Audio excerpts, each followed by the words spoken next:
A faint tremor runs through the massive stones beneath the feet of a Roman legionary. He stands guard within the Pantheon, a colossal structure conceived without rebar or computer models.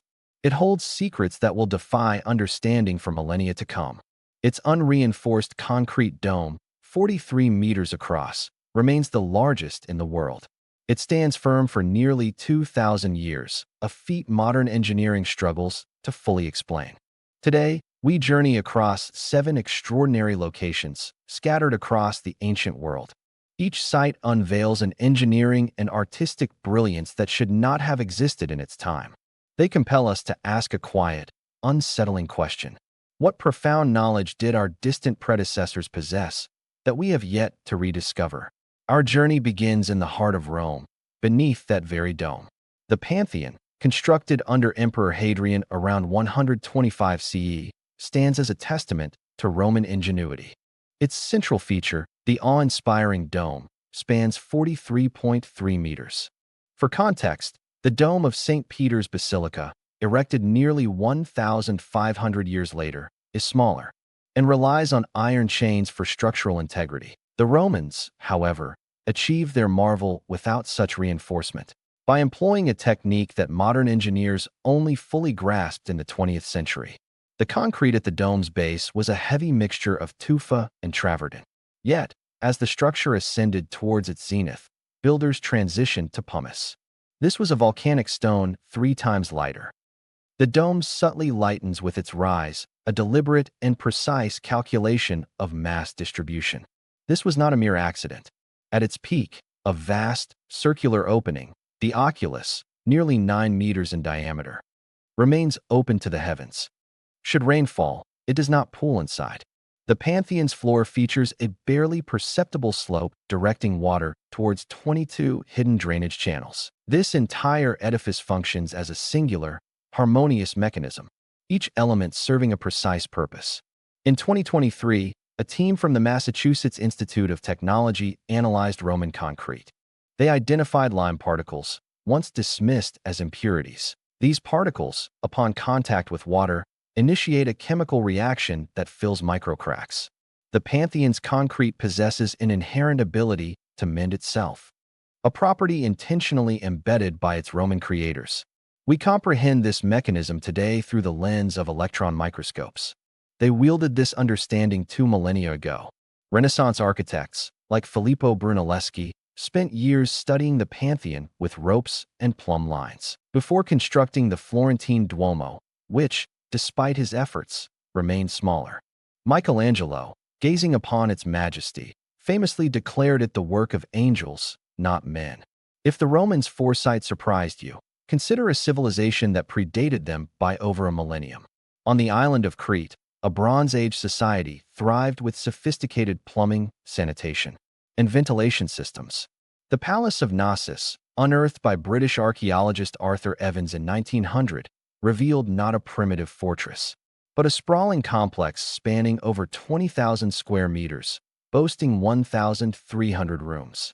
Beneath its floors lay an intricate network of ceramic pipes, delivering fresh water from mountain springs, while simultaneously carrying away waste.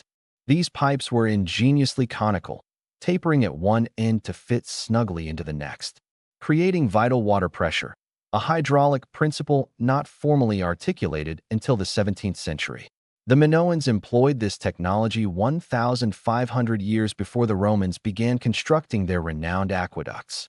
Evans, confronted with this system, initially found it difficult to believe it dated to the 2nd millennium BCE, describing it in his diary as engineering worthy of Victorian England, discovered beneath Bronze Age ruins. In the palace's western wing, Evans found a room he named the Queen's Room, containing what appeared to be a flush toilet, with water supplied from above to wash waste into a stone channel, leading to an underground collector. Europe would not regain such a level of domestic sanitation until the 19th century, spurred by cholera epidemics. But the palace's genius extends beyond its engineering. It speaks to a grander scale of thought: light wells for ventilation, multi-level staircases, and halls with columns that subtly tapered downwards, creating an optical illusion of greater space. This civilization, capable of such marvels, disappeared almost entirely from recorded history for 3,000 years, leaving historians without a definitive answer as to why. If the Minoans were pioneers of engineering, our next destination stands as a testament to timeless aesthetics. The mortuary temple of Queen Hatshepsut at Deir el-Bahari on the Nile's western bank possesses a striking modern sensibility, almost as if it were conceived in the 1930s. Its three grand terraces are carved directly into a sheer cliff face, connected by gentle ramps. Framed by colonnades of stark, rectangular pillars devoid of ornamentation. No other Egyptian temple quite resembles it, for its architect, Senenmut, forged something fundamentally new. He did not merely erect a building beside the rock. He made the very cliff an integral part of the structure. The temple's geometry mirrors the lines of the mountain range behind it, appearing as if the architecture itself emerges from the earth. This profound concept, integrating a building seamlessly into its natural landscape, became a cornerstone of 20th-century architectural modernism. Frank Lloyd Wright earned renown for this approach with his falling water design in 1935, but Senenmut had applied the same principle 3,500 years earlier.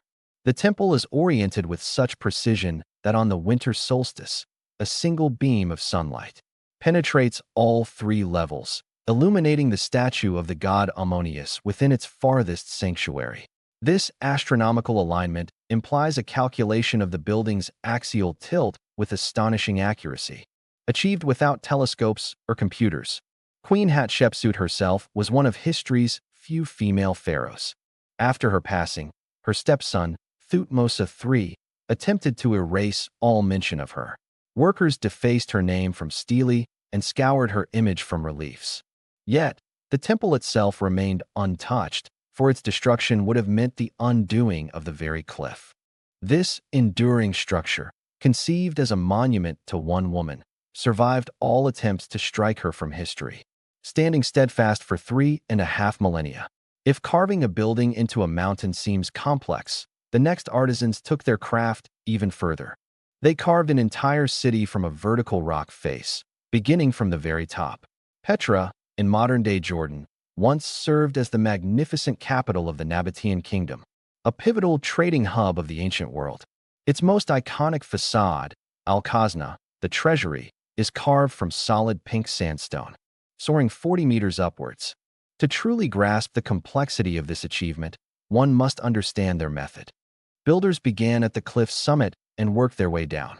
A single error on the upper levels would have rendered the entire undertaking futile, as stone cannot be added back once removed. They possessed no conventional scaffolding.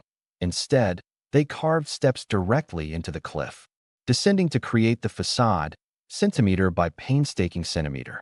The columns of Al-Khazna are rendered in the Corinthian style, with a level of detail difficult to replicate even with modern tools.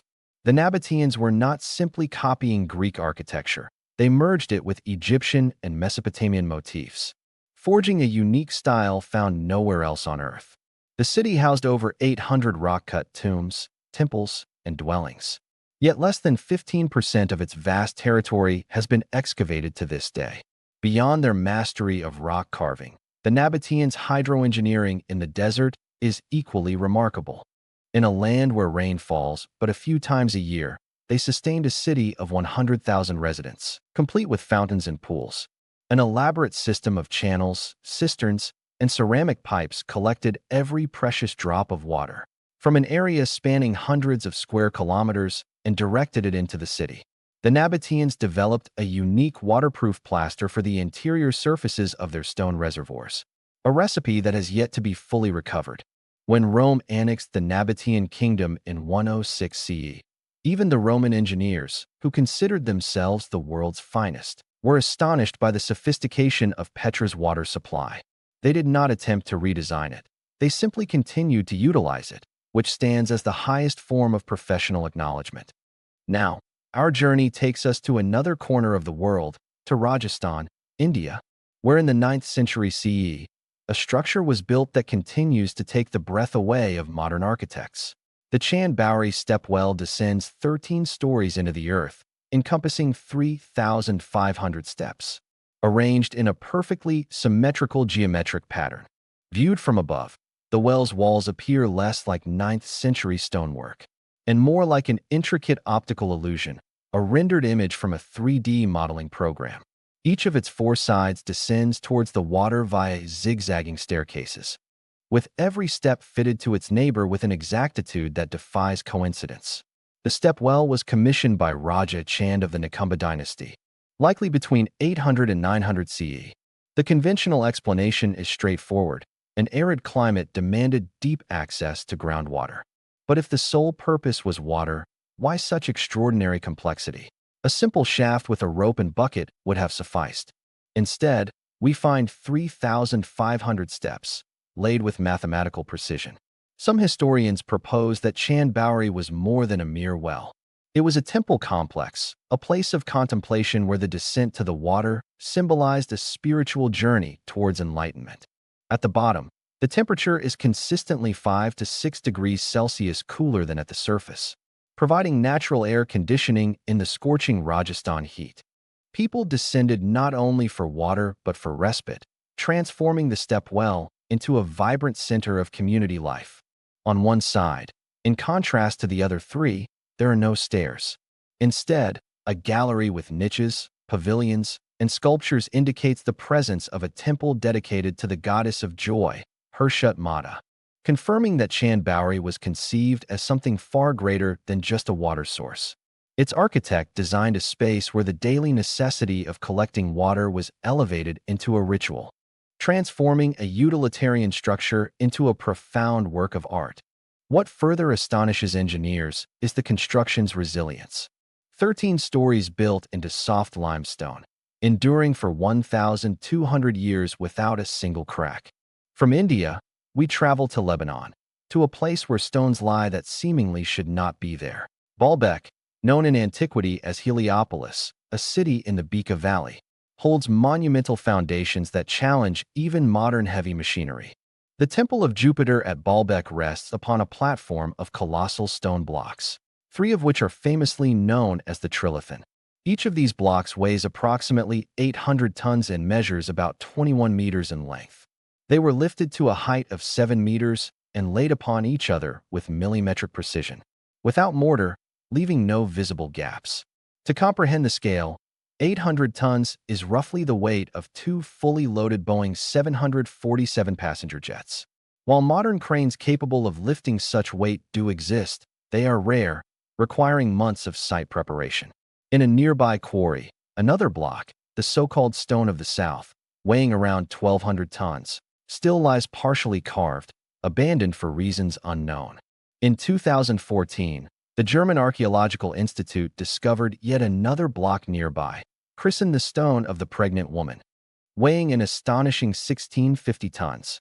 This is the heaviest worked stone ever found on the planet, left in the quarry as if set aside for later, never to be retrieved. Official scientific theories suggest these blocks were moved on wooden rollers with the labor of thousands. However, calculations indicate that to move an 800-ton block across flat ground would require the force of at least 40,000 people pulling simultaneously. The challenge is that there is simply no physical space around the stone for 40,000 people and their ropes. Michel Alouf, a French archaeologist working in Baalbek in the early 20th century, noted that local inhabitants had for centuries referred to the platform as the construction of the jinn, believing such an accomplishment beyond human capability. While textbooks attribute Baalbek to immense patience and a vast workforce, no experiment has yet replicated the movement of such weighty blocks to such a height using ancient technologies. Here, there is no room for conjecture. There is only room for an honest admission. We do not know exactly how this was accomplished. Our final destination lies in Ethiopia, and it is perhaps the most enigmatic of all. Lalibela, a small town in the north, is home to 11 monolithic churches, carved directly out of solid rock during the 12th and 13th centuries CE. These churches were not built, they were sculpted. The builders began by selecting a section of rock, then excavating a deep trench around it, leaving a single, massive stone block in the center. From this colossal block, working from the top downwards, they meticulously carved the entire building. Walls, windows, columns, and internal halls. The church of Bet Georgis, dedicated to St. George, is carved in the shape of an equilateral cross and descends 12 meters into the earth. Standing at the edge of the trench and looking down, one sees a complete building, with perfectly even walls hewn from volcanic tuff, resting within a rectangular pit, much like a ship in a dry dock. All 11 churches are interconnected by a labyrinthine network of underground tunnels and passages.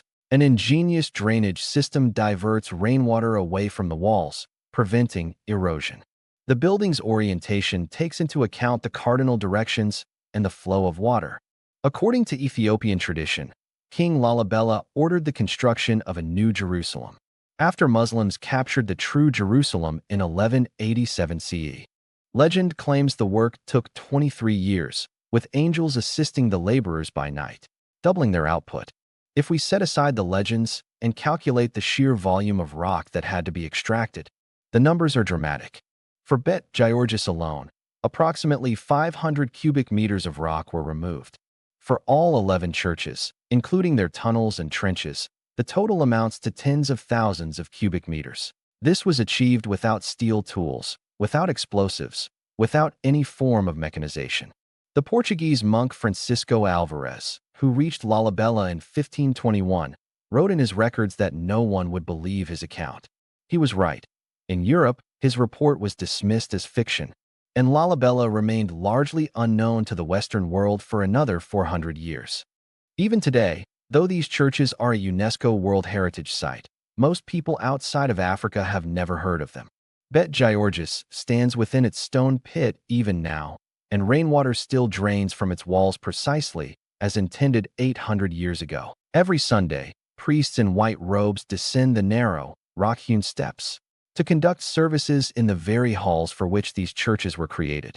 Lalibela has not become a museum. It remains a living temple, and in this, perhaps, lies its greatest wonder. We have traversed 7 points on the map, separated by thousands of kilometers and millennia.